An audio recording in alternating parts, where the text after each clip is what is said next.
Peace and love, everybody. What's up? Interesting developments, you guys, these past few days since the fight with Timzu and Sebastian Fondora, and of course, the reemergence of the king, Errol Spence Jr. A lot of interesting chatter and talk and sentiments and emotions have been wrapping around these platforms, and people are just all over the place, up in arms. Why is it that everyone who had supposed that EJ was done for, a wrap, finito, over with, smoked, cooked, why are all of these people all of a sudden worried about what this man is doing and what his next moves are? Y'all are mighty concerned and interested for people who for the past 9 months have been saying that this man, all of a sudden turned into a bum after one fight. Where's all the bum talk? The fuck? Now all of a sudden, you checking for where he's going and what he's doing and who locked his hair? When he's getting back in the ring, will he fight Fondora? Why come he's skipping the line over Bud, etc., etc.? How did all of y'all turn into instant side pieces all of a sudden? Okay? All over his socials and just stalking and gawking and asking questions about him. Jesus. Okay? I've been hearing a swarm of hate ever since EJ made his emergence from the deep sea.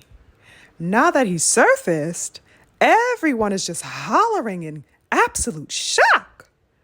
Just startled and astonished that not only has he reemerged, refreshed, renewed, and hungry, but that he's charging straight forward and aiming for the prey who is holding the WBC strap right now. My question is, as I asked previously, why wouldn't he be going after his food? Why wouldn't he be? You cowards think that this man is supposed to sit back and let somebody else eat before him? What type of privileged, prissy, entitled, arrogant time are you fanboys on? Real talk. The hate that's been permeating around has certainly made its way to my page, interestingly enough. Now, I did a commentary the other day entitled, "The Truth is Back and the Waters Ain't Safe." Of course, some salty softies made their way to my comment section crying about how EJ needs to get to the back of the bus, saying that he got smoked and, he is a man down after all, yada, yada, yada, yada, all the little clever things they can conjure up, right? Are y'all mad or no? Are y'all mad or no? Because it seems to me that you mad. Oh, you mad? Sorry, not sorry. Okay. If he got smoked, why are you crying? Why are you threatened about his reemergence? Right? Unless you know that he is coming for your king, one way or another. Or perhaps unless you know that upon his return to the ring, whenever that may be, he'll be ready, fully recovered, and healthy. Y'all were quiet and comfortable, trying to clown him and count him out from the cozy sidelines. Remember? When you thought that he was beaten, and when you thought that Crawford had beheaded him and had taken his soul, you were quite satisfied in that type of thinking, that you wouldn't have to worry about him anymore. Well, you're wrong. You're wrong. Simple as that. It is what it is. Now The cries and complaint about EJ supposedly needing to wait in line, as said by your ringleader Crawford, about that. EJ doesn't have to wait in line for shit. As I explained in the previous commentary, EJ is signed with Al Heyman and the PBC. That is his turf. That is his territory. That is his home. Why would he wait in line to take food from his own refrigerator, y'all? Make it make sense to me. Bud Crawford is not a PBC fighter, and that is of his own choosing. He did not sign a deal with them beyond what he had already previously agreed to. Okay? So according to his own admission, he's a free agent. I repeat, for the bitches in the back, he is a free agent. He is not signed currently with the PBC. Henceforth, he does not have exclusive claim to the WBC belt that Fandora currently holds, as Fandora himself is also a PBC fighter.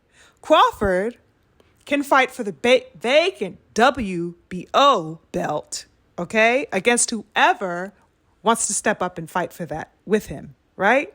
But that strap, that WBC strap, is on lock with the PBC. Why are you fanboys crying over this? Okay? Bud can still grab a strap. Nothing is in the way of him still grabbing a strap. He just will not be taking it from Fandora. Okay? That's EJ's job. He's on the job with that. Now, another question I have is, how is it that some of you can also be crying out of nowhere about a rematch with Bud and EJ after claiming that it was insignificant and futile from the jump? Okay? The very rematch that you softies said that you didn't want to see. The same rematch that you said had no value, wasn't worth a damn, was for naught, a waste of time. Okay? The rematch that you vehemently denounced and claimed that Earl had no chance of winning. Yeah, that rematch. Now all of a sudden, y'all are concerned about it? Saying that EJ is ducking the rematch? Like, the goal, the absolute goal of you softies. Come on, son. Okay? I should have some flowers delivered to y'all. I really should. What's your address? Because y'all are some shook ones. You guys are shooketh to the core. Okay? You think you're doing your king justice, but you're really making Bud look terrible out here in these streets. Okay? Instead of typing soliloquies on my page and carrying on with your tears across other platforms, what you should be doing is asking Bud why he wasn't in Vegas last Saturday. Why wasn't he claiming the smoke? Okay? He's pound for pound, right? He's the number one guy, right? Where's your pressure there? Y'all should be asking him some questions.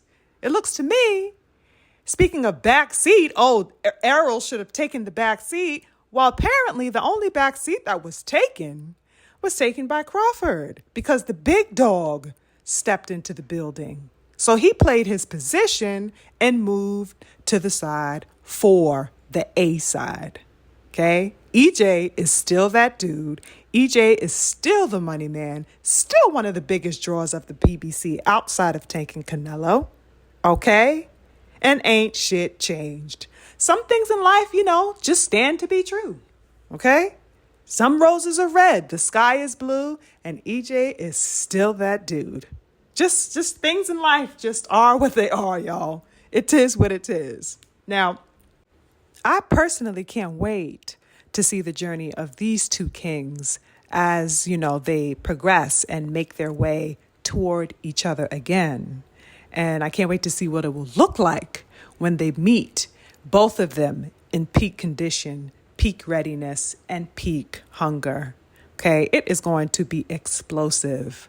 Okay, let Bud go, let him go claim his WBO strap. Okay, I think at this point, Also, he knows, at least he should know, that EJ is his biggest task in boxing. Okay? I'd say after EJ, there is also the phenomenal Boots Ennis, but apparently Bud doesn't want that smoke. Okay? But yes, EJ is his primary adversary. Okay? EJ is the legacy match for Bud. There is just no doubt about that. They go together. It is what it is. It's like the red to his blue, the yin to his yang. They go together, and they are intrinsically tied as far as their boxing lives are concerned. Okay? Instead of you fanboys crying, throwing your little tantrums, you should be glad to see your boy EJ back and fresh again. Okay? It gives Bud a new sense of purpose, a new direction, and new incentive to prove that he is as great as he says he is.